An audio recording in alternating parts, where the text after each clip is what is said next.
and you have no idea where the dog is going. The dog, he is just prowling around, biting anything he sees. New episodes of Barstool Radio every Monday through Thursday, 12 p.m. to 1 p.m. Eastern Time. Make sure you subscribe and set your notifications on so you never miss any Barstool content. And I wasn't aware of Frank the Tank. As a matter of fact, he told me about Frank the Tank. He said, you know this crazy Met fan, Frank the Tank? I said, no.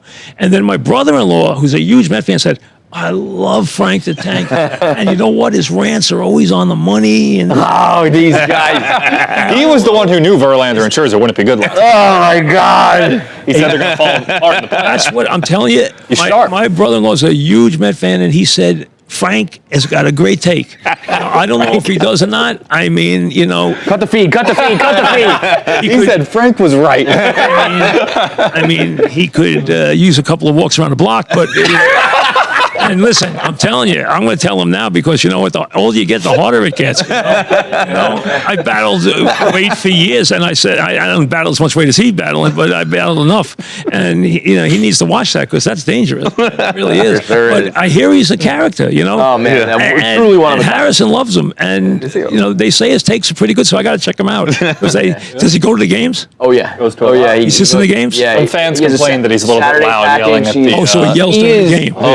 So I he yells at the players. Yeah. I think the Mets Frank. Yeah, I'll cut. Bring him on. I didn't know. Yeah, I see him sitting over there. He is wearing a Seaver shirt. This is it. I was always a negative Mets fan, and then I learned about Frank, and he almost made me turn positive. I tried to tune him up when I came in. You know, I mentioned Vince Coleman to him on purpose, you know, to try and tune him up, you know. Come on down, Frank. Here comes Frank. Come on in. You got to talk to the Pope. I'll get him here. Okay. Get over here, Frank. He is taking the New York City sports, you know. I got to find out about Frank's background, so bring him in. I got to talk to him. Frank, sit down. We got to talk to you. You can use that or the handheld, whatever you want, Frank. All right. Get in here, Frank. Here we go. We were just he just kind of got put onto you and his brother. Frank, I had not heard about you, but my brother-in-law is a huge Met fan, Billy O'Connor, and he says, "Hey, I love Frank the Tank, and he's got a good take." He says he's usually right. Now my son Harrison loves you. Okay, he loves you. You've been very nice to him, and he gave me stock of the Atlanta Braves. He told me that. He showed me that when that came in the house. I said, "What the hell is this?" And he goes, I'm going to give this to Frank just to tick him off, he said. Well, you know, I've come up with a plan. I'm going to continue to do cameos so I could buy more stock.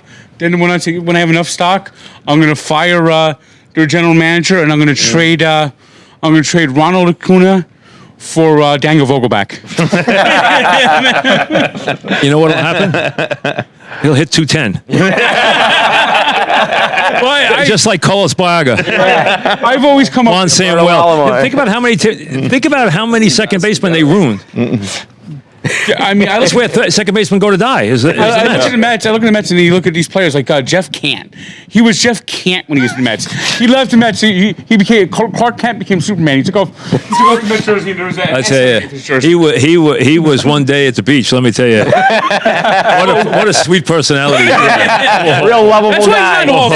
That's why he's not in the Hall of Fame. Hey, he was not exactly one of nature's noblemen. He really wasn't. Now tell me this. Give me your background. Where are you from?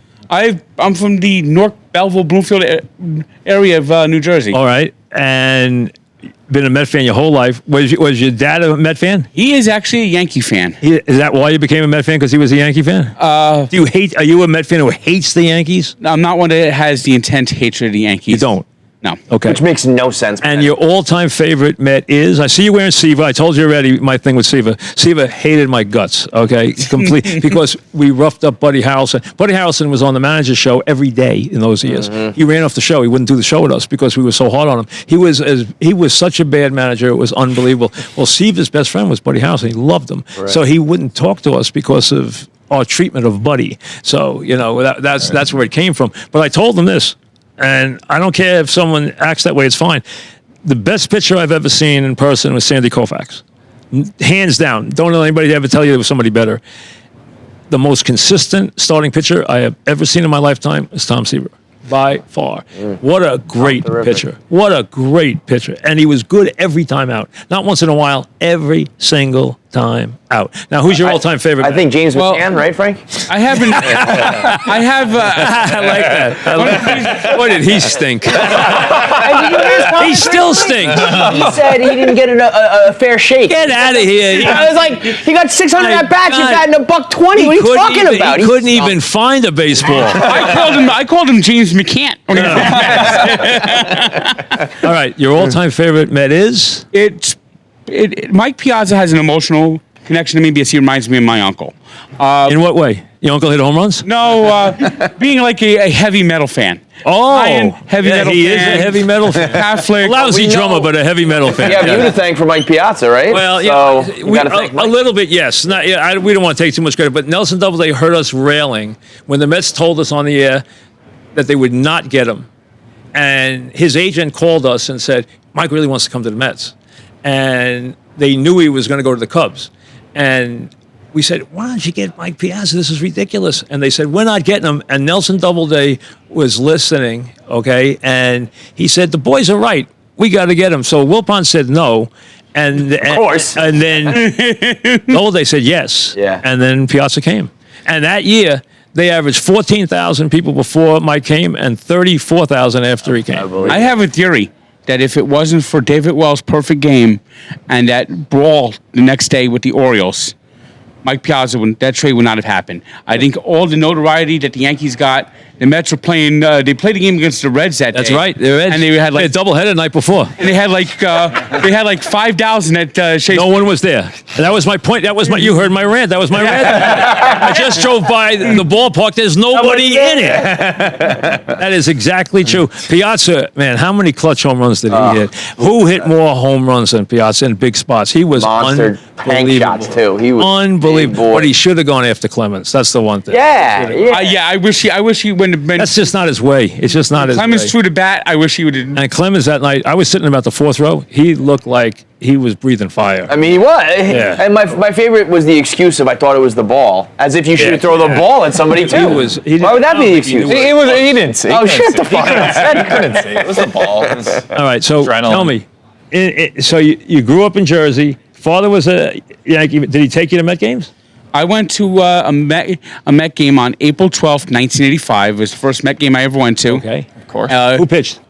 Bruce Bereni Bruce Bereni. Okay. threw a shutout. Did he really? Yeah. Might be the only one he ever threw. Might be. The final score is 1-0.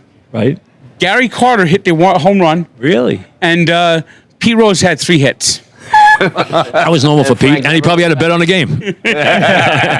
Frank came into our world because several years ago, New Jersey Transit was having trouble on with the schedule, and they were doing like a local news hit.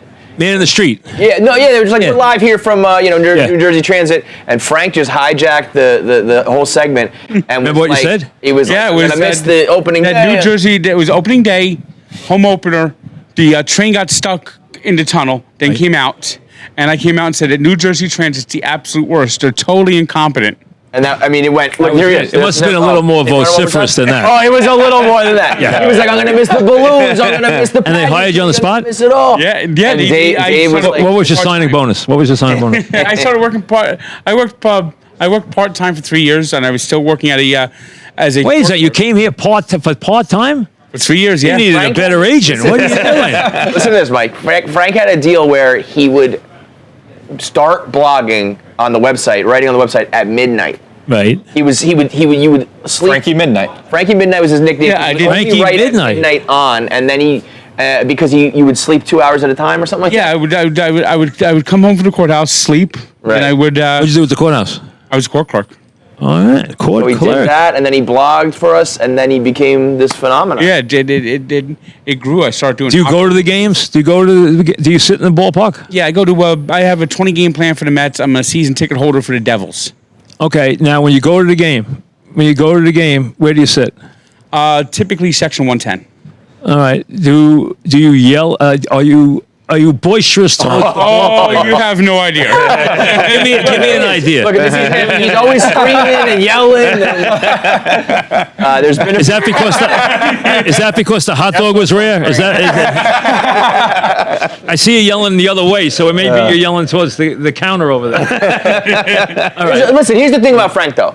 they could win 161 Right. games, and he'd say, "Well, they didn't win 162." That's it. So You at want some point- perfection. Yes. Tell me the player you want on the Mets next year that you covet, that you openly covet. Well, it's obvious. It's Shohei. Yeah, And- I think we can say you might have been Right. wrong on, Mike. And Think in terms of players that are possibly going to come to your team.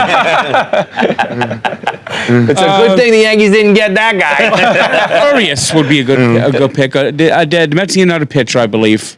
Which guy on this team right now drives you into a rage when you see him come to the plate? Daniel Vogelback. That's I said player. come on. Honestly, Don't he yell at honestly, my guy like this. Come he on. honestly is the worst athlete I've ever seen. His swing, You sure? his swing literally looks like a pinball flipper. It just goes this. He's Relax with that hand motion. easy with that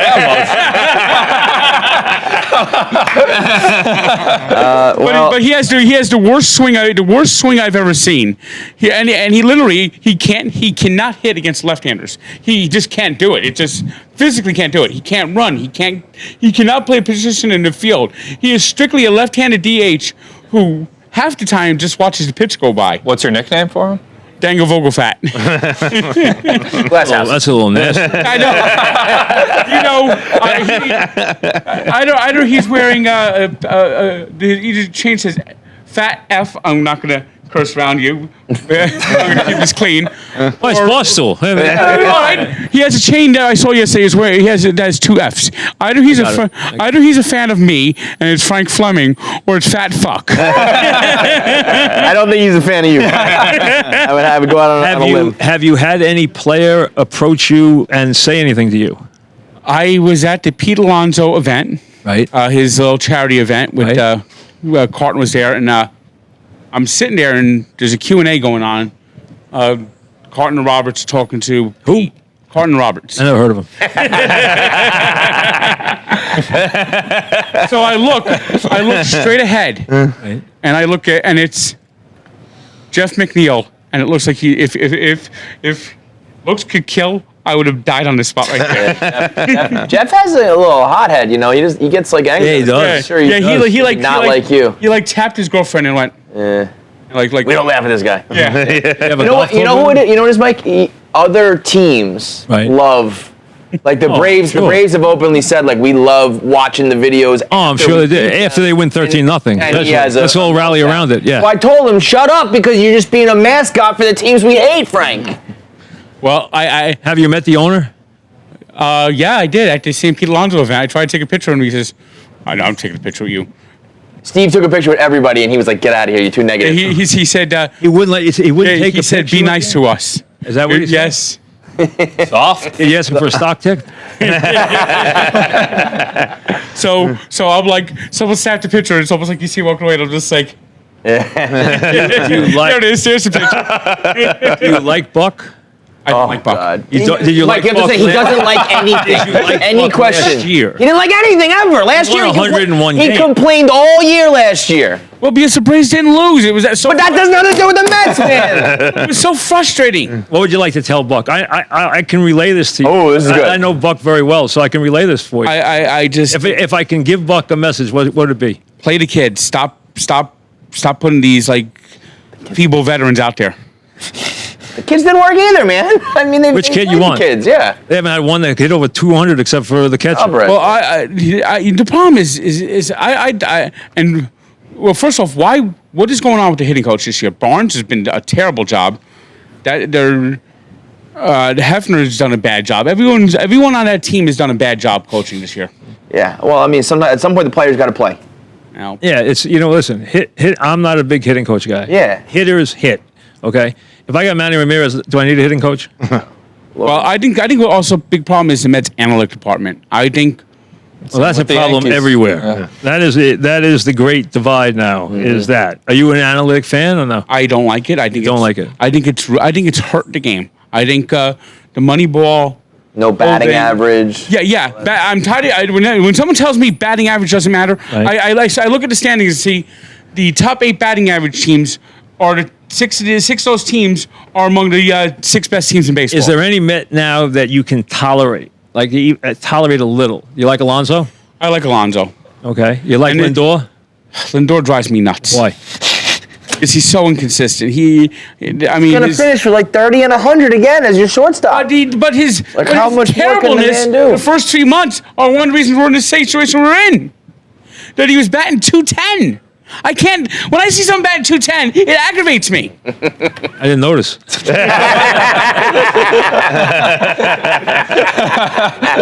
I remember a day when Wait, hang on. Let me just interrupt. Wait, a day? Did you ever call in to Mike and the Dog or any of those shows? Did you call us ever? I might have called once or twice. That's a yes. I thought I I would. had you on speed dial every single night of my life. You know who Jerome was? Did you ever hear Jerome? Oh, yeah, Jerome Jerome from was he Queens, Manhattan right? Yankee fan? Yes. From Manhattan. I- Bronx Yankee fan. Yeah. Yes. Do you remember Ralph from Belleville? Yes. He actually, in my previous apartment, lived directly above me. He did. He called all the time. He's a Colt fan. Yeah. Yes. Yes. Wasn't there a time where he was ranting that about the Ralph? Colts and there was like a video. It was very funny. It was just like, of course, Ralph from Belleville is next to Frank Fleming. It was just like, I remember what a house of horrors that You and was. Jerome would have been a pip together. You know, it would have, Yes. especially like at the Yankee Mets series. That would be a good thing. You two outside together would have been sweet. Jerome's not with us anymore, unfortunately. Yeah. I remember a Colt loss, and Ralph was actually a teacher in Clifton, and his laptop went flying out the window.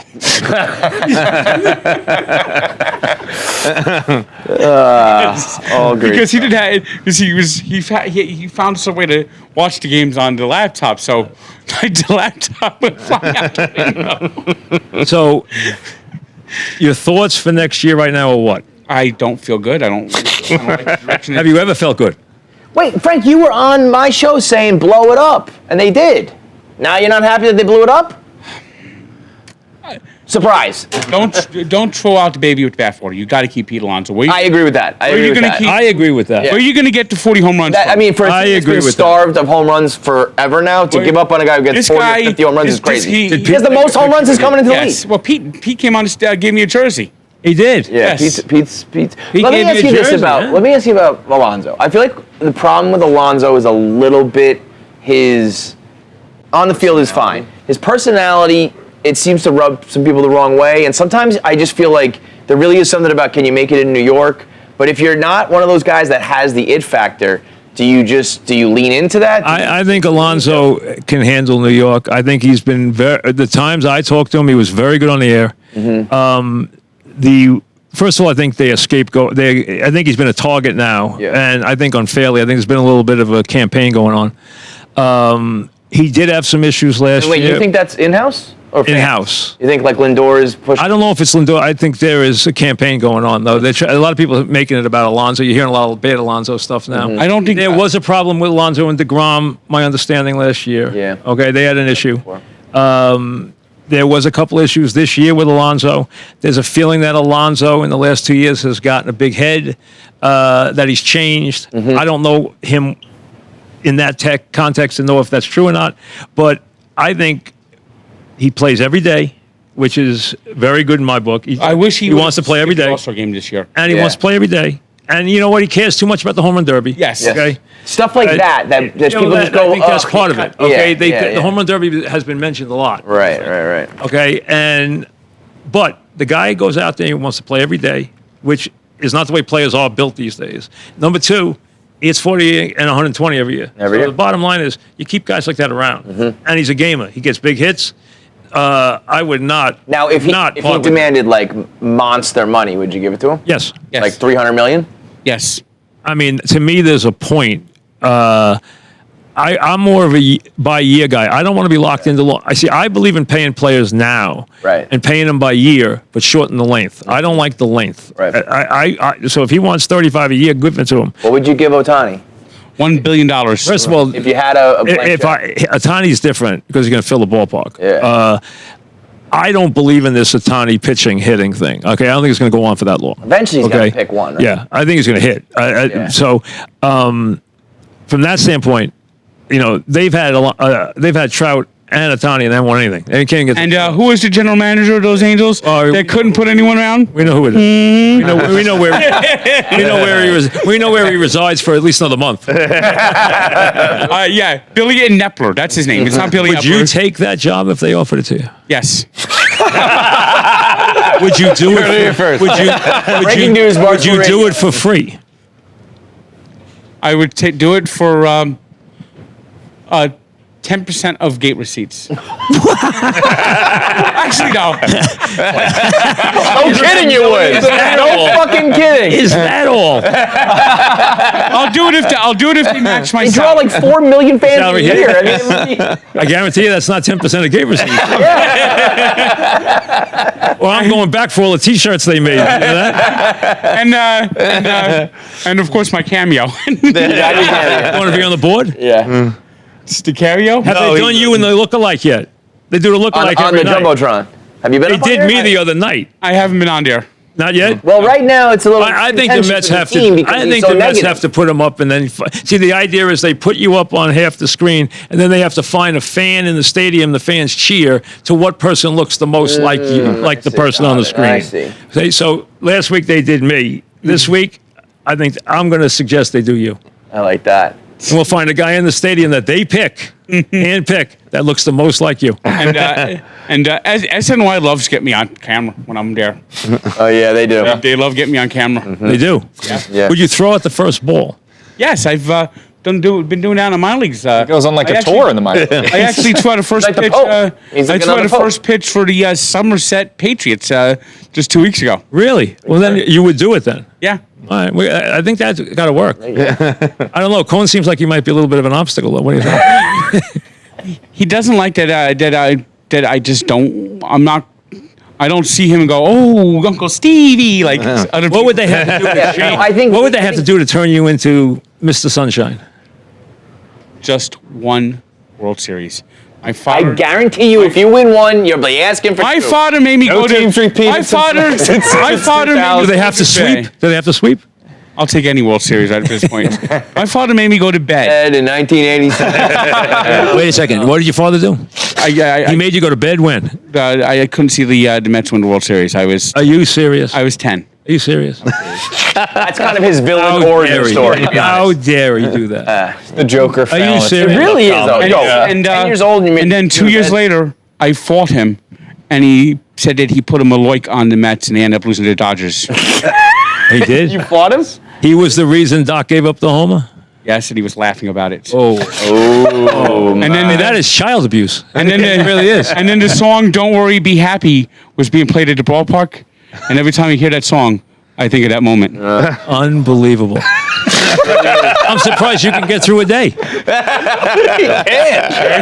Yeah, try living a day here, Mike. You cannot get through it. That's the origin. The origin of the That is the villain origin story. It's your dad making you go to bed at 86. And Unbelievable. maybe if you've seen and that, then it'd be nice. Your father put a curse on the team. Yes. Has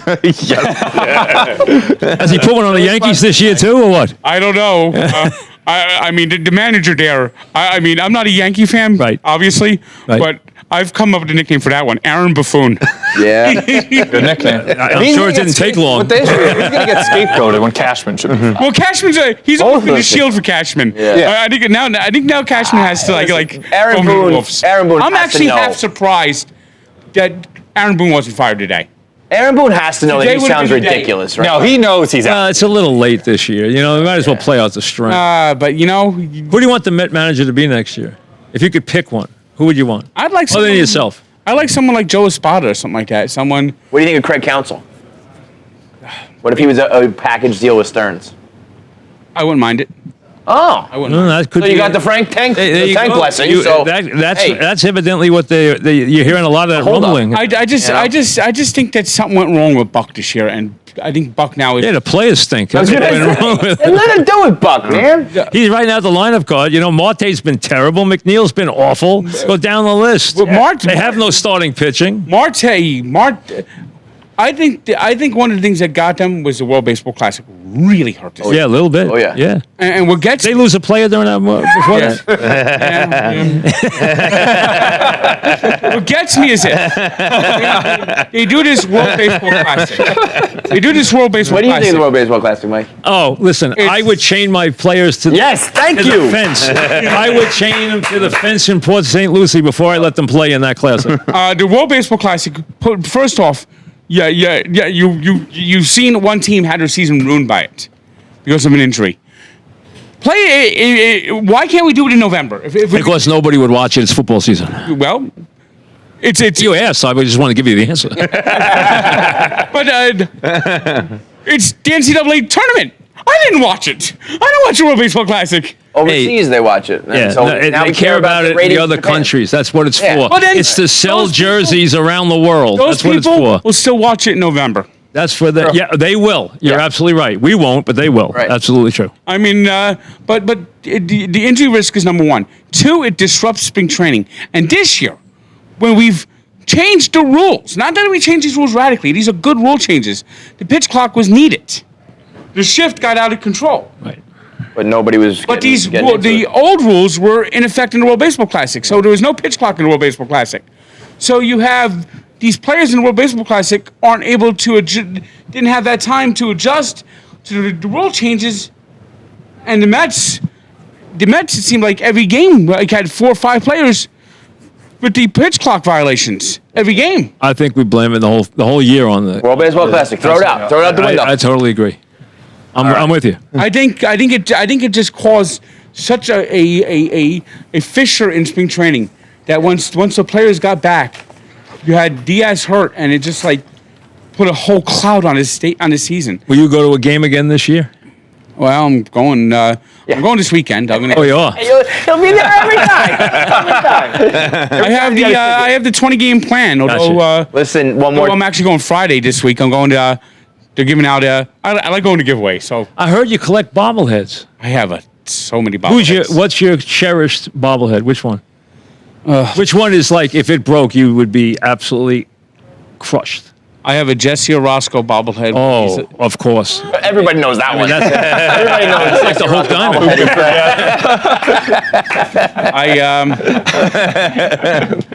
I have.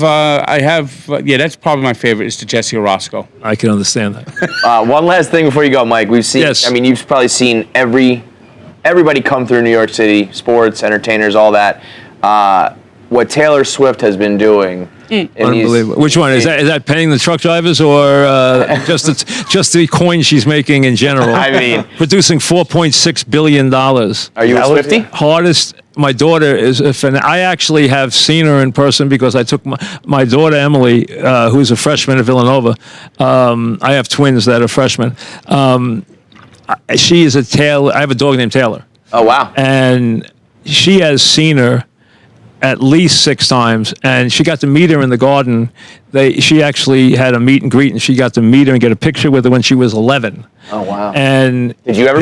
I was there. I met her that night. She was very, very cordial. I met her that night at the garden. The garden was nice enough to set the whole thing up. And this year, that ticket at MetLife was the hardest ticket I ever had to get. I got her 4 tickets as a graduation present. It was the hardest ticket ever. Wow. Ever, anywhere, any event I've ever dealt with in my life. That's how hard it was to get. What's your favorite Taylor Swift song? I don't have a favorite Taylor Swift. don't push it, okay? Belichick today said he's a Swiftie. What? Belichick was asked today. Yeah, I mean, it doesn't surprise me. But listen, I think anybody who can produce $4.6 billion in overall revenue on one tour, God bless her. She's going to make $1 billion on this tour. I mean, that is just. I mean, Frank, that's more than 10% of the proceeds. All right, very last thing. Jets this year. Are they going to do anything? I think Rodgers will have an enormous year. I think the Jets will be a winning team. What scares me, the left side of the offensive line and the coach. I don't believe in the coach Okay. or the coaching staff. I don't think it's very good. I worry that they will be able to raise their level. The quarterback is going to raise everybody else's level. I worry about the offensive line. It's tough. You can have everything else. If you don't have a line, you got nothing. You know? It's the one he'll thing. get rid of the ball on first down. He'll get rid of the ball on second down. 3rd and 10, somebody's got blocked for him. Mm-hmm. And I worry about the left side of the line, and I don't think there's any help coming before the season starts.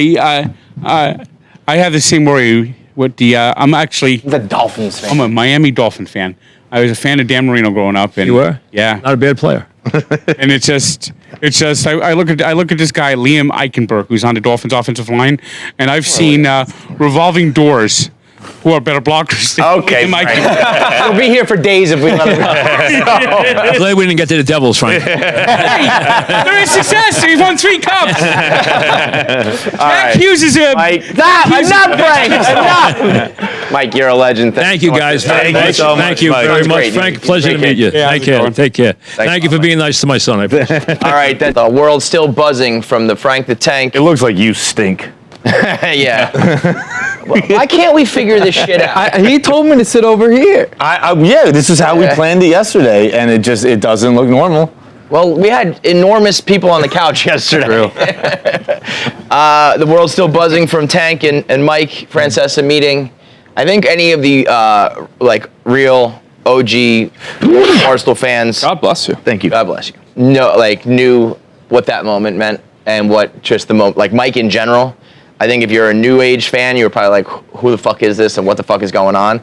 But if you're from New York or you're an old school Barstool person, Mike has just been intertwined throughout Barstool for a decade now. And that meeting of the minds with Frank and Mike, I mean, I was just happy to be a witness of it, Yeah. The chemistry there was palpable. When he was touching him, Frank, tell me a little. Everything Frank said, Francesa got a kick out of. Everything. I mean, when Frank said he would take 10% of the door at Shea Stadium for his salary. I mean, that was absolutely insane. Mike leaned forward, and I said this on KFC Radio yesterday.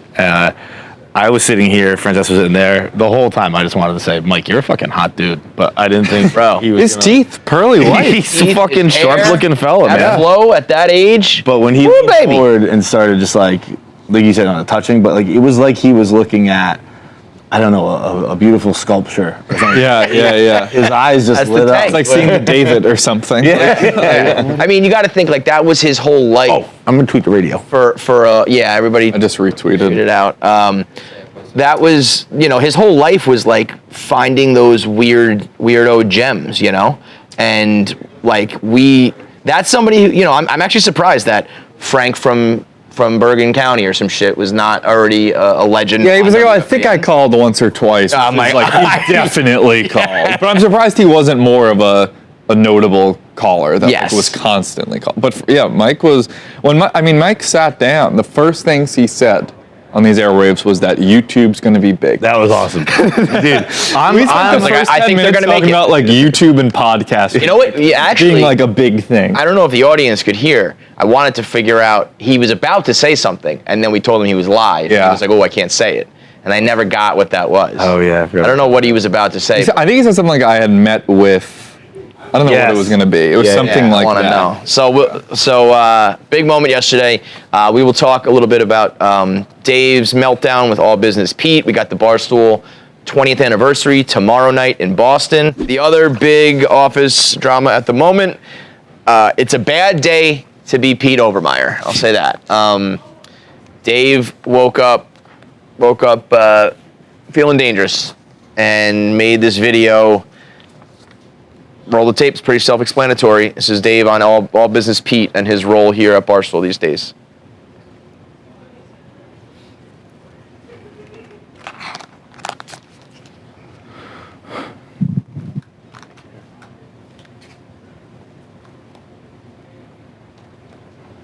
Okay, quick rant. I know my hair's fucked up. I'm in Boston for the 20th Is it anniversary working? party, and I was just going to tweet this out. But I got to rant about it. I don't think we have One audio thing on our I've noticed since I've taken back Barstool, going through the books, figuring everything out, yeah, we're losing millions. No big deal. I'm going to get the train back on the track. The Choo-choo, irony of we'll tech get not going. working as we're listening to every this fucking video. It's very, very low. I don't care if we can hear it. I just hope that the audience can You know hear it. who's at the Yeah, bottom of it? yeah, I've All heard Business it. Pete. Hey, let's do a YouTube collab. Okay, well, we have to get the video working. In the meantime, I'll start. That was just silence for them the whole time? Yeah, I think so. All business. Hey, let's try this. That's perfect. That was so perfect. That was just us breathing. Marketing decision. All right, play. Video's playing. Dave's Projections on ticket sales. Are we gonna make or lose money? Hey, fucking all business Pete. You're a tech guy. Your job is to take a cord, stick it in the fucking computer, and make sure the computer's fucking working. We didn't even have outlets in New York. Stop being the marketing guy. Stop telling me how much we're going to do here, how many sweatshirts we'll sell there. Just make sure the fucking network's running. You're a fucking tech guy. When did All Business Pete become our marketing, our sales director? It's fucking bananas. All Business Pete, just make sure the fucking lights and the computers turn on and leave the projection to us. We're down millions because of your asshole. You don't know what the fuck you're doing. You're a tech guy. Stick to tech. So, that is, I think, Dave and Pete have always had a thing, kind of a one-way thing, Dave towards Pete. Pete usually just kind of takes the beating and then gets back to work, which is I think what Dave probably deep down likes about Pete. I don't think he'll come on the show or do any content or anything like that. He usually is just like, I'm here to just do work. I think though what Dave is talking about is not really a product of Pete so much as it's everyone else at Barstool. I think it happens with Pete. I think it happens with Gaz. My version of this with Pete is Gaz. Anytime I'm like, we want to do a live show, you got to talk to Gaz. You want to do a new show, a new piece of content, well, you got to go see Gaz. What are we going to do here? Got to talk to Gaz. And I was like, when the fuck did Gaz become, literally people were like, when I started the GM thing, we have to do a presentation for Erica and Gaz. I was like, I am not presenting to Gaz. I told people, I said, stop saying Erica and Gaz. I understand he might be sitting across the table the day that we do the meeting, but stop. I'm presenting to Erica. That's fucking it. But then I talked to Gaz, and Gaz is like, I don't want to fucking do this shit. He's just like, everybody keeps coming to me with everything, and I am about getting shit done. So I step in and do it, or I'm the one who talks to Dave, and we get it done. So I think a lot of times it comes down to a common denominator person who's like, I'll just fucking do it. I don't think Pete wants to be deciding all of these things. Where we're going to sell sweatshirts. Yeah, I think there's probably a lot of people passing the buck.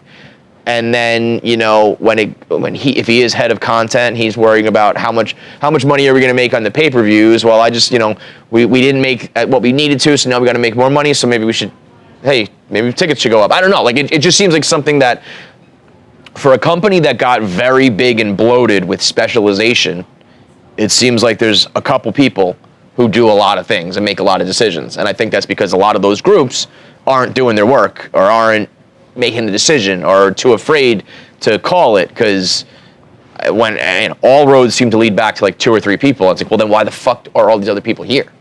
I can fix this for Pete. I thought about it, and he needs to start dressing differently. Really? Explain. You dress for the job you want, right? Yeah. And in a room full of t-shirts, the guy in a suit is in charge. In a room full of suits, the guys in a t-shirt's in charge. We're a room full of t-shirts. Pete wears a button down every day. Yeah. That's who you go to. So we're he's a business guy. I'm in a t-shirt for Kai Trucks. No one's gonna ask me anything. No, I dress I didn't notice that till today. I dress for the job I want. Middleburg's get me, by the way. Be left alone. No one asks me fucking shit. Pete's got a button down every day. Usually get a lot of questions. People are gonna go, that guy's got. He's got a corner desk in the back. Yeah, he does. Pete has to stop looking 50 years old. Dude, when I found out that he's only 31. Yeah, he's Kevin's age. When I found out that Pete's my age, I almost passed out. Yeah, that's crazy. Oh my god. Yeah. Oh my god. Pete, start dressing differently. Stop wearing all the fucking cargo shorts. People stop asking questions. That's probably not a bad idea. I'm kind of kidding. I also but think also not. Yeah. Like Dave, because Dave's not going to even bother talking to an idiot. You know what I mean? Right. Like, it's on some level. Me and Dave never talk, bro.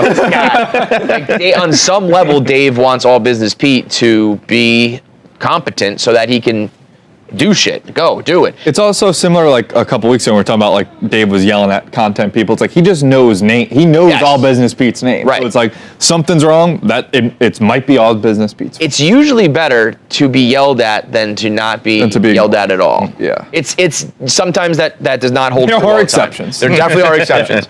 But like Sausage is probably safer than the no-name salesperson. Yeah. Because Dave likes a punching bag as well.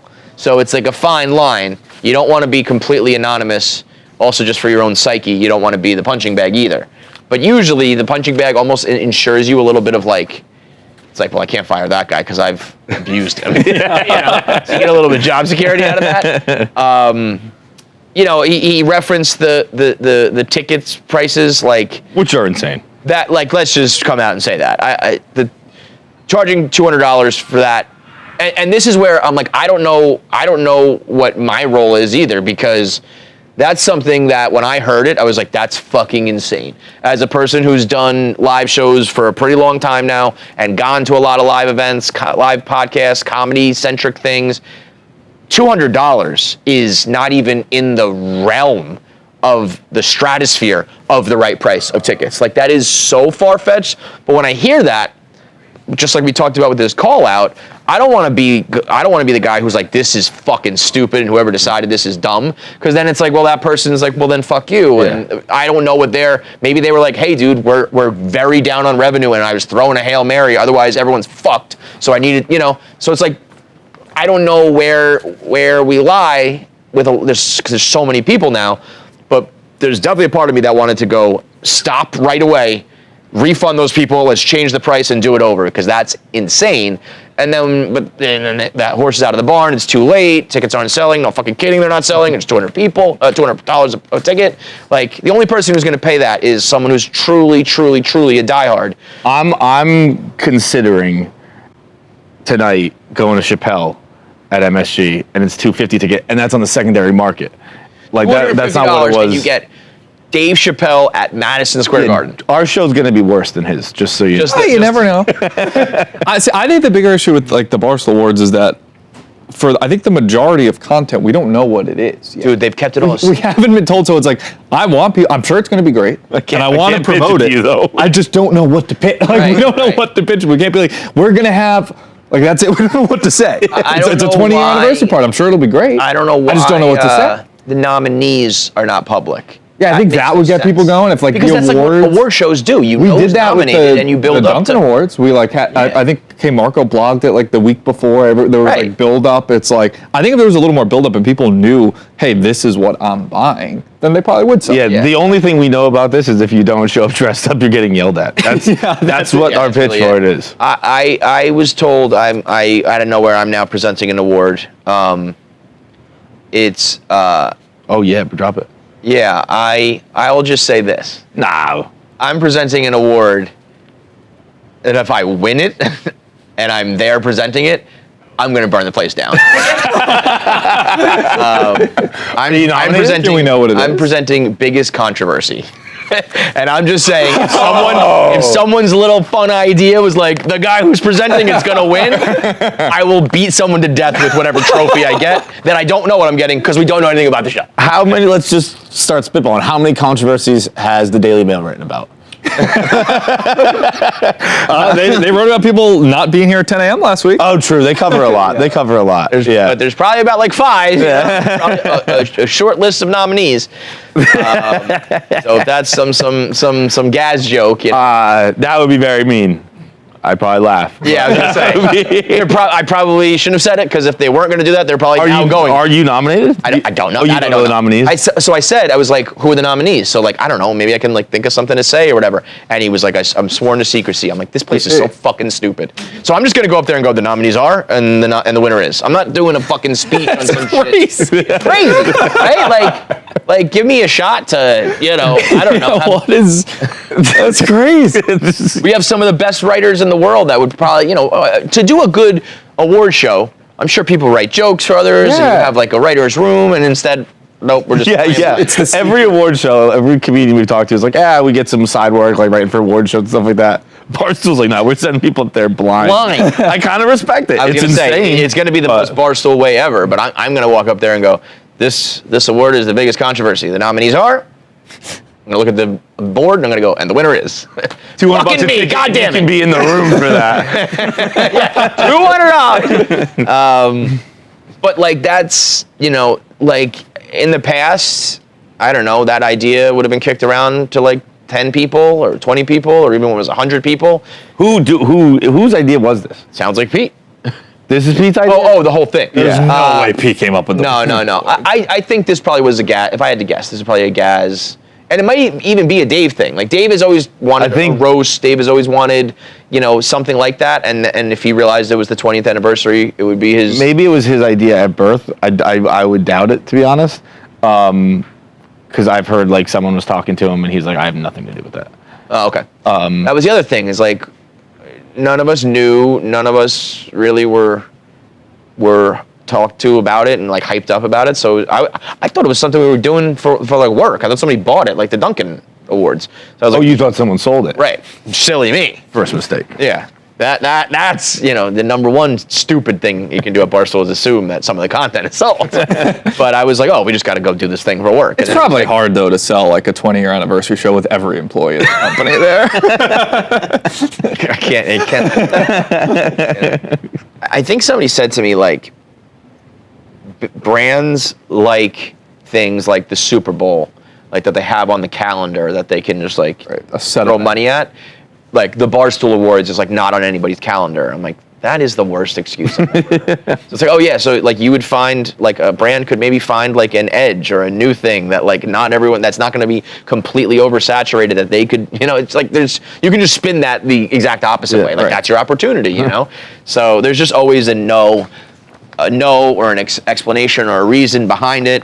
But I'm not standing up for Pete in a sense of like, I'm not saying I don't know all the decisions he's made and if they're good or bad, but the reasoning why he has to be the one making those decisions, I think is a bigger issue. I don't think Pete walks in being like, I'm running merch, I'm running this, I'm running that. I think we're going to sell these hoodies in Cincinnati. They're going to go crazy. I cannot imagine that's ABP. So I don't think he's had any response. I don't think we'll get one from him. He's just gonna come in tomorrow looking totally different. He's got like Wild Thing and fucking made wearing that shirt. It's like a mohawk and fucking ears pierced. Comes in all tatted up. So we have the red carpet as well. So that starts at 7:15. Where's our confidence level? Now we'll do the next hour on this. Where's our confidence level on outfits, boys? I am dressing outside of my realm, outside of my comfort zone. Me too. I have one big debate. You're an asshole all the time. What are you talking about? Yeah, that's true. Your outfit is right up your alley. I'm saying like this isn't something I would wear in quote unquote real life. Right. Like, I wouldn't wear this to a wedding. But put it this way, it's like something you've already. Well, it's something I've worn on camera. Yeah.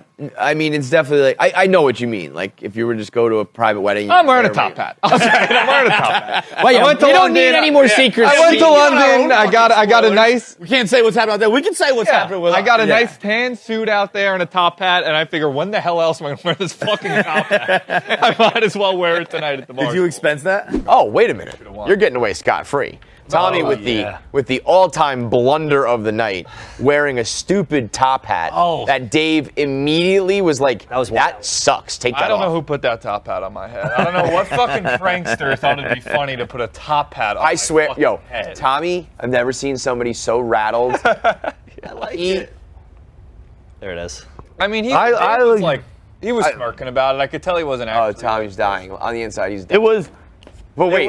I thought you were there when he came running over, right? Tommy came over. It was a legit mental breakdown. He was. It was hysteria. It was I felt like I was watching the Joker be born. He was like, like he was freaking out. I think it was me, you, and Jared. Milmore. Milmore. By the way, so hot. I didn't even see. How did I miss Milmore? He's funny. He's hot. The salt and pepper. Bro, I was like, who is this professional soccer player here? Yeah. I haven't seen Milmore in so long. I was trying to convince him to come to New York. I was like, bro, come on, let's go. It was like I said if this was a real award show, like if we had actual things that matter, I think he should have got like a Lifetime Achievement Award. Yeah. Because he's the guy behind the scenes making all that shit. He was the first guy to do like all those funny like meme videos and Photoshops and all that. Tommy put on a stupid top hat. Dave immediately hated it. He crumbled over that. He was like, now I don't know what to do. And then Ryan Whitney came over to me later and he goes, is that a bit? Is Tommy wearing that cheap ass piece of shit suit to be funny? And I said, well, he used to have a dumb hat that was supposed to draw attention up there, but then that thing failed, so now he's just dressed like an idiot. So that's a nice suit. I mean, the top hat not according to Ryan Whitney. The top hat was, it goes with the suit in London. People wear that. So, that was kind of the thing. A lot of people are like, oh, wear the top hat. That was the worst reaction of all from Dave, because it wasn't like, he was just like, whatever. He was laughing his ass off. He was giving it to me. He was holding his tongue. Like I knew it wasn't like I wasn't about to get a real lashing, but it's just classic. I mean, it was classic. Think about who we're talking about though. Laughing his ass off. Tommy was going to the gym to better himself, and Dave said, "I don't want you to go to the gym anymore." And Tommy stopped going to the gym. That's the dream though, to get like I can't go to the gym. My boss won't let me. I'm gonna die 15 years younger, maybe. Taylor, we got Dave on the show. We just started kind of all over the place, but we did start with Riggs crying was pretty crazy. That was wild, right? I don't know how much we want to give away here, and because the pay-per-view is still for sale, but we're trying to touch on some things. Riggs crying was just nuts. Yeah, I think you give it away. I mean, it is for sale through the end of the weekend. Shout out. Your brain. This is the new Dave Portnoy era, because I was asleep. First of all I'd heard is we hadn't sold any ads, nothing. It was not sponsored. I went to bed at 10 p.m. At 10:10, I woke up. I texted Pete. I'm like, can we spin up like the pay-per-view for this thing? And he's like, yeah, no, we can do that easily. Shout out to everyone who bought it. We're probably going to land around like 50,000 pay-per-views. So instead of getting fucking smoked, we'll make good money. So thank you to everybody who bought it. Much appreciated. Riggs, Elio and I just flew from the show to Saratoga, and we were laughing about some of the moments. Riggs crying for accepting the crying award. It's incredible. Can't script it. Like I think everyone in the audience thought it was a bit, right? For like the first. Yep. I was like, there's no way this dude is hysterically crying again. Because he came in hot at first and was like, thanks for sucking Dave's dick so I don't have to. So I thought he was going to be jokey, and the next thing you know, he's crying. Unbelievable. Your reaction was great. You were literally like, what's going on here? You got some issues, dude. like truly breaking down all over again, forgetting. Like, somebody tell Riggs that was a joke award. Like, it's the same exact thing as like the cancer. This wasn't like a Purple Heart or a Medal of Honor. You won for like breaking down, crying, leaving Pinehurst, and then you cried receiving that award. We should have had like another award immediately for another emotional moment. Yeah. You most emotional moment. Yeah, that was crazy. That was special. The overall night was like very Barstool, I thought, because it was brutal. Like, I love the dog. Finally, what I've been begging him to. That's Nate at night. Like, that is what you want to get him in here. He'll probably, yeah. I mean, if you want. Well, you know what? Let's just go. You continue with kind of your overall thoughts, and then we'll bring Nate in. So he was great, brutal. I thought Francis, his monologue, that joke on so many different levels, like, is one of the best jokes ever told. Probably when he's like, "Yeah, Dave sold the company for $400 million, got it back for $1. I congratulated. I texted him like, "Congrats." Smitty texted him Jew.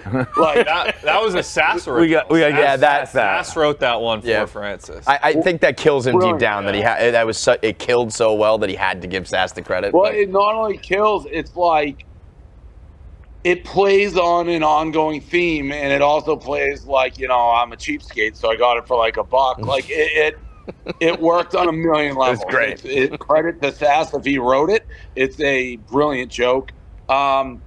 I thought the edit. I talked to Blattman this morning. I was mad about the first round of edits because I thought the whole show was going to suck because, like when we hired Brandon Walker, they don't put his original stream. To me, was nuts. Yeah, the first package was a lot of like secondary moments for everyone who was in the rather than their big moments. It was like random right. Moments. So I was watching that. I'm like, oh, we're fucked. That was really the only package. It was like that. But I will say, I almost felt like maybe I do have like an enemy on Barstool in the editing because hey, you got what you asked for. You wanted better clips. They did me no favors with the way, like, they would end things with, like, I'm accused of rape, and, like, I don't give a fuck about you, Rhea. And it was, like, one thing after another. Like, at one point I was yelling at Rhea, like, context from the side. When she was like, I'm too ugly to be up here, they said. It's like, no, but I was talking about Hank to begin with. That's, like, I almost felt like I was protecting against myself against a hit piece the whole night. There was several times where, like, on the big screen through the speakers, rape was reverberating. It's like, Jesus Christ. The second time we were like, all right, that might have been a mistake. And then the third, everyone kind of looked around and was like, wait, what the fuck is going on? Kirk said it in his speech. He was like, what other companies repeatedly have their founder accused of rape on the board? And then turned to the crowd to applaud. Yeah, it was unbelievable. Like, I texted Blattman, I'm like, who on your team was doing that? And he wouldn't give me names. It's like, let me tell you this, Blattman, I'm getting rid of what we're doing. Like, I need accountability. I need names. Like, I don't want to hear, well, we got a bunch of people, like, and Blattman's like, I don't know how we left that in there. It's like, you left it in there 10 times. Yeah. What are you gonna do? But overall, it was, I thought it was well done in a very, like, we're never going to be cute and cuddly, so it was a pretty good trip down memory lane. Did you know how much they kept everybody in the dark for some reason? Or did you want that? Like, no, I didn't know. Because, like, the whole week leading up, all of us were like, what are we presenting? Who are the nominees? Like, you know, maybe you want to write some jokes or just know what your thing is going to be. And they were like, we're sworn to secrecy. And everybody was like, why the fuck does it matter? Right, I think that's Dave Blattman. Yeah, okay, because I wasn't sure if you thought that, because I was like, listen, if Dave wanted it that way, fine. But I'm pretty sure Dave's going to think it's stupid that nobody was prepared. We all could have, you know, at least maybe just be prepared for the moment. And instead it was like, I have no idea what's about to happen. None of us did. Yeah, stupid. No. And again, I did say it during the thing. This came about, from what I gather, as really something Penn really, really wanted to do. And I was like, they're like, you're going to host it, Dave.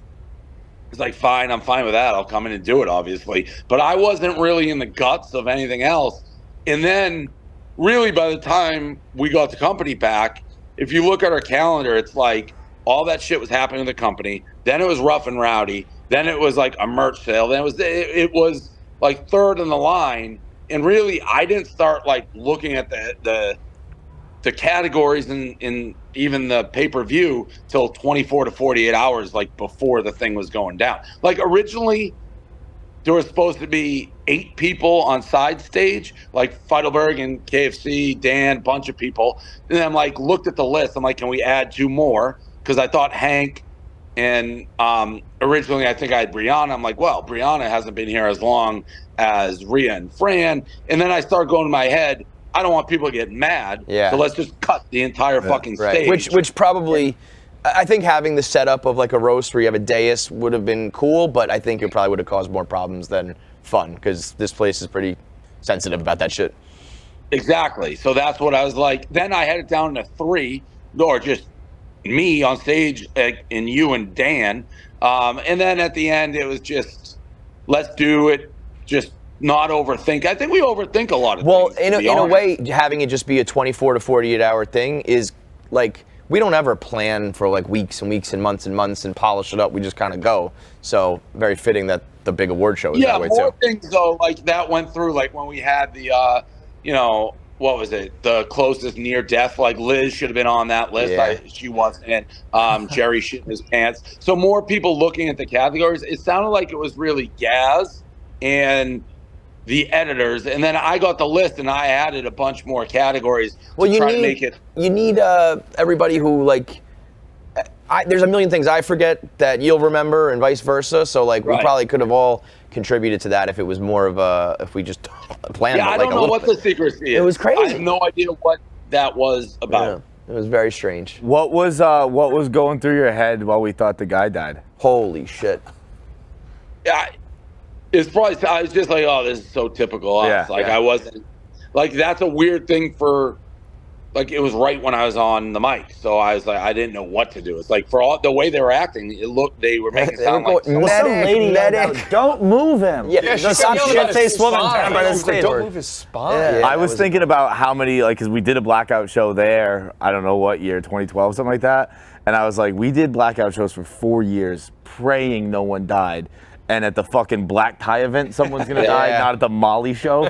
Like, this is fucking, because I thought the way people were yelling, I thought it was like an OD situation. Yeah. Then I heard the fucking the spine thing, and I was like, what the fuck? You know what it was? The guy was drunk. He's shit-faced. He was on two. He was trying to he had 2 chairs like this, and he was trying to balance on them. And he swung his legs back. One chair went under, and he just bashed his face. I heard he hit his chin and went down the stairs on his chin.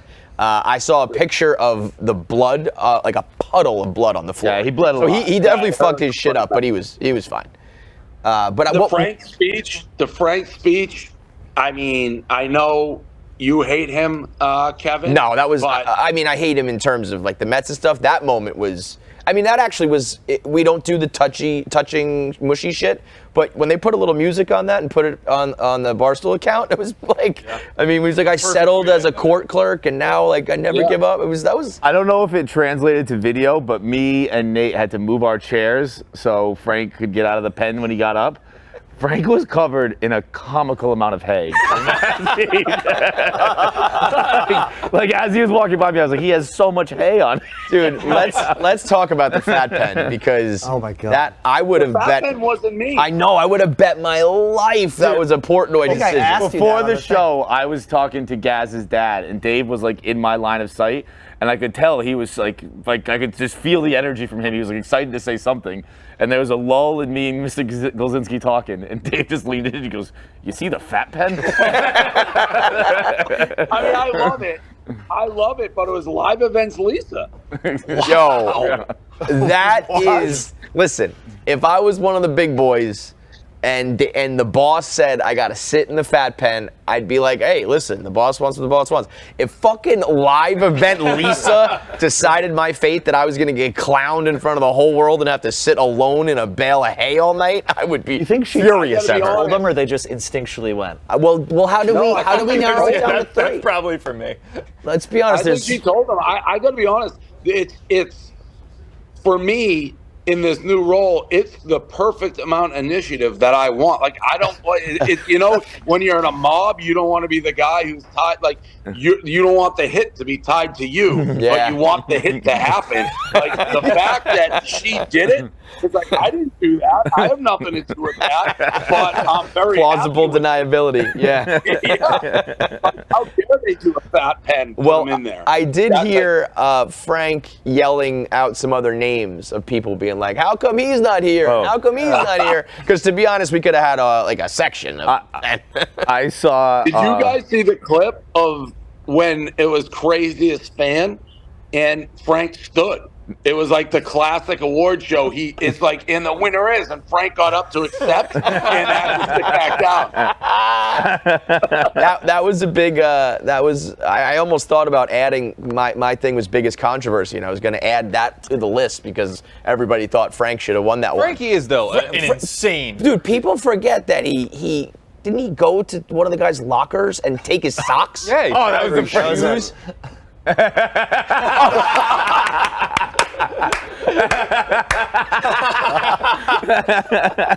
That's an all-time. The confusion on his face. All-time. That is so good. Yeah, Frankie.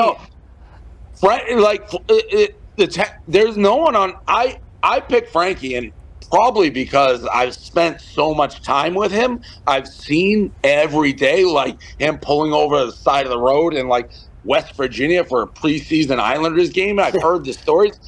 There's no doubt the Tank's a crazy Mets fan. There's also no doubt Frankie is every bit the Islanders fan that Tank is Mets. I also think Tank is almost a victim of his own success, that he is now hamming it up for the cameras. Frankie Borelli could be at this company, or he could be making pizzas, and he'd be just as fucking crazy. I do resent that, Kevin. I don't think that you gotta remember the Tank was eating fucking paper to himself with an audience.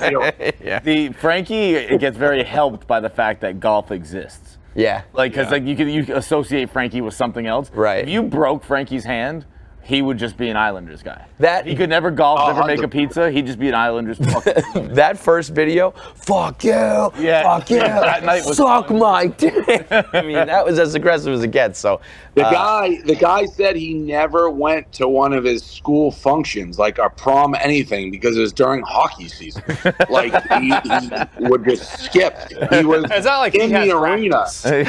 Yeah, he was taking notes of the other team to himself and like skate around. He's a crazy person. By the way, I don't think we mentioned this when we were talking about the guy who almost died. It was a funny moment next to our table. Pat Bev, who like nobody had more fun than Pat Bev. He was loving it. He was in the mix. He was filming Roan. He was great. He was really, really like showing. Just had a great night. He's what you want in a hire. Yes, he showed that he's 100% bought in. Yeah, I did his after show. They just recorded a podcast on the stage right afterwards, and that's exactly what I said to him. Because there have been a few athletes who have come through and just kind of mailed it in and whatever, and he's like, no, I want this to work out. So, but that guy goes down and he stands up and he goes, people are dying. They're going to blame the black people. Roan, we out. Let's go. Let's go. I mean, I was one thing when Nate was going nuts and he started going down with his racial jokes, and Pat Bev has been with us for a half a minute. He's standing, just happens to be on stage 2 feet to his left, and you have no idea where the dog is going. The dog, he is just prowling around, biting anything he sees. PFT said it best. They were like, Nate made Pat Beverly be the guy going, whoa, you need to calm down with what you're saying right now. You're a little too emotional right now. So let's get him in. Dog. Nate has his headphones on, pretending that he's not listening. I like the bark. I gotta go anyways. Okay. I'm going to the track. Okay, I want cool. to check in. You guys get the dog. All right. Thank you to everybody who bought the pay-per-view. It's worth $10 if you haven't seen it. It's on sale till the end of the weekend, then it's gone. Thanks, forever. Nate. See you later. Come on in, doggy. Grab a stick, and you can pull up a chair if you want, or you can squeeze in, whatever. So squeeze in the middle. I will say. I'm trying to be annoying. That was on purpose. I wanted to see Tommy's reaction. Let me set the stage for you, and then the floor is yours once again. Dave left? Yeah. I wanted to hear his thoughts on. Yeah. Well, he liked it very much. He didn't really talk about it just now, but I think When I got off stage in the 10 seconds between my set and the person dying upstairs, Austin said like that was Dave's favorite thing. Well, he just said that is what Nate at Night and the Spider Monkey and all that, that's what he's always wanted. But that's a little disingenuous, because I think what Dave wants is just like, what Dave really wanted when he said that is like you like getting shit on. That was you performing really well. I mean, of course he wants that, but I think, anyway, let me set the stage, because this everything fucking cloak and dagger, everything mysterious. But I had heard that you were working on 5 minutes, and I was like, whoa, that's like big britches. Like that's a lot, like to just be like, I've never done this. I'm gonna do 5 minutes. So I was a little like, oh boy, what do you think, guys? And then Tommy and Nick were like, this is gonna be the defining moment of Nate's career. And I was like, oh, like in a bad way? Like no, in a good way. This is gonna be epic. And then I got excited, and then they were trying to kick you out and all that shit. So leading up to it, it was very like, is he gonna do it? Is he not? And there was a lot of hype from two guys who like really know funny jokes. So going in, at least us, I don't know about everybody else, but we were all like, oh shit. Like, I wrote the 5 minutes in 2 minutes. Like the genesis was when this whole thing was planned. It was all top secret, and I found out about it. They weren't telling anybody, and I emailed Gaz, and I was like, can I have a part in this? And he basically told me to go fuck myself. And then I was like, I was a little persistent. Yeah. And finally I got them to agree I was like, let me do a 5-minute roast. And Gaz was like, let me ask Dave. Or Blattman said, let me ask Dave. I don't know. And then they told me yes. And this is like 2 months ago. So I start writing. And I already have some. 2 months ago, you say?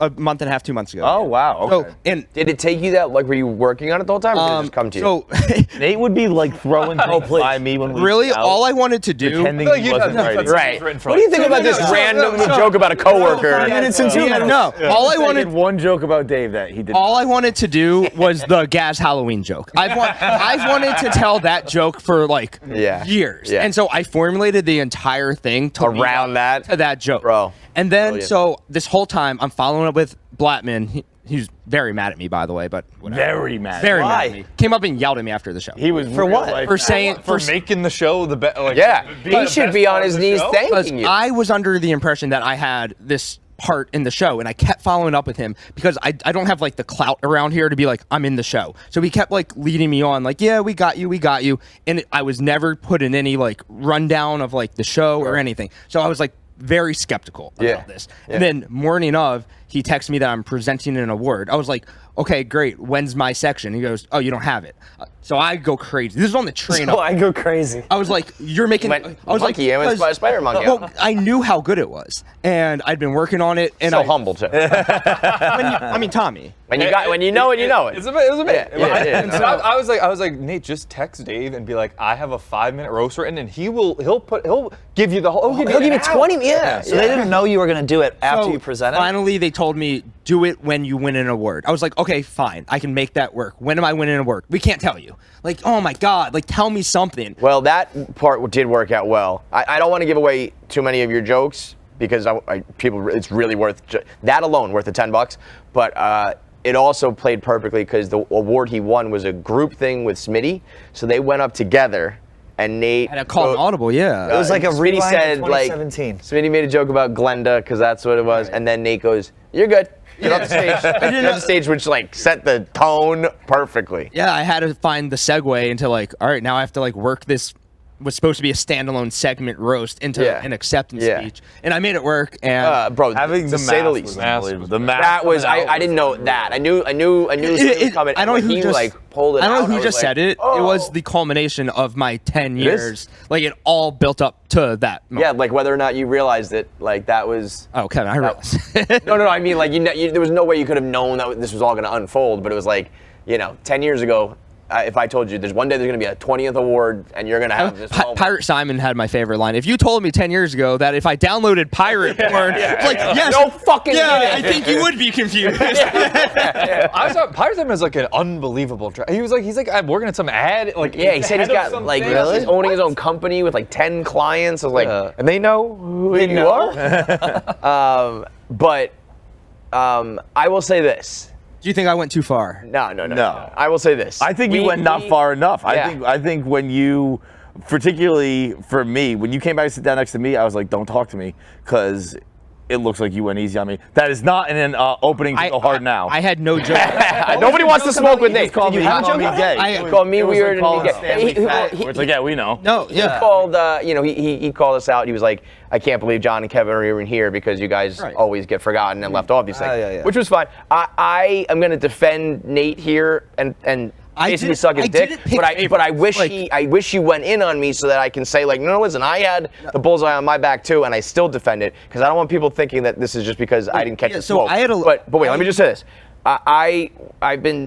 we've all kind of been talking about the comedy branch of Barstool, and we think it's stupid because we're like, the whole fucking website, the whole company should be under comedy, right? Like we're all trying to be funny here. Why do we have a comedy section? And last night was the answer why, because it was a tough room. It killed on the internet. Tough room. The room. Welcome to Barstool Comedy. The room was moans and groans, except for like 1, 2, 3, 4. The people who like are watching stand up and all that shit were like dying laughing, and up 5 separate times. For real. Dude, it started out like the beginning, because there was the initial shock, because you just went right into it. It was like, oh fuck, what's going on? Everyone laughed, and then you kept going, and it kind of like lulled a little, and then like you just hit a after that initial that was amazing. 30, but 20 years was roaring after the initial. Every time a punchline hit or didn't hit, but hey, 20 years. I'll defend the room a little bit. I think people were nervous to laugh at people who were sitting right next to them. Not only that, even just this place is full of sensitive people in politics and stuff, and I was like, Tom Mullins had a camera on me all fucking night, like in my grill, and I was like, if I'm howling laughing at these, I'm gonna catch a lot of flack too. I didn't leave anybody off to spare feelings or anything. It was just I took the best. Yeah, no, but it's like I took the best of the jokes, and like I mean, Big Cat got it. Nobody does those jokes about Big Cat. Right. I went at Erica, the CEO. Like it's not like I left you off. I'll admit I hit my head during Erica. I put it under the table. No, on the table. I'll give her credit. She laughed. Yeah. Like she was laughed. front I saw her center. laughing. You know what was a little weird? The lights were like on. Like usually it's like, you know, I would have there's bright preferred lights not to for see- the yeah. there's usually bright lights so you can't see the crowd, and then the crowd's dark.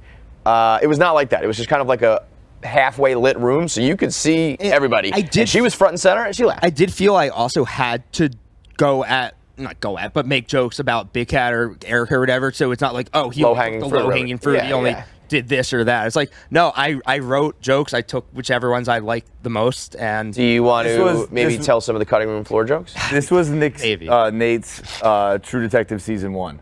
You know, they talk about Pizzolatto wrote it his whole life. Nate was writing this for 2 months. It was 5 minutes. He wrote it in 2. Nate's been writing this. Well, it's been brewing. Right. Yeah. Oh yeah. Just had to go through some notepads. It was great. Yes. I mean, it was cool to write and like realize like how comedians write sets and have to like change their inflection and all that stuff. It was cool to do. Like I've never done stand-up before, so figuring out the timing and the delivery. And I thought there was gonna be a podium I can put the papers down on, but it was a fucking water. You actually, all things considered, you were like holding the paper, the mask on, and it made it better. But it was like oddly worked. Yeah. You know, At one point, the papers were in front of your face. completely. So all you could see was just the top of your mask. It's really hard to see out the mask. It like covers. Yo, but for real, like you could see you were like a little bit like disheveled, but it wasn't like your voice started to quiver or anything. Like it was all. There was one joke that was really that picture is damn near iconic. Yeah, See for the- real. The edit Pabs made. Think about it. The first Fire? time, Yeah. the first time it was you on a fucking tricycle like this. Yeah. And now the next one's you in a nice suit, up on stage, delivering the best moment of the award show. There was one joke that was on purpose supposed to sound bad, and then hits the punchline, and you're like, oh shit. Oh, we're not saying it. And I think the crowd. I think some people wanted Nate to fail once he started going in on people. So when it looked like he fucked up and was repeating himself, the point was to repeat himself. I think that's the only thing that if you were a stand-up comic and you went on stage every night, you would have like perfected that delivery, because the crowd was like, oh, you fucked up, and it was like, no. And then when you hit the punchline, I thought like it saved it. But I think people were like not even prepared for it, because there was the middle of it was like boom, boom, boom, and Gaz would wear it for Halloween, and I was like, I wanted to be like in a dunk contest, like run away, like, oh my god. I literally did.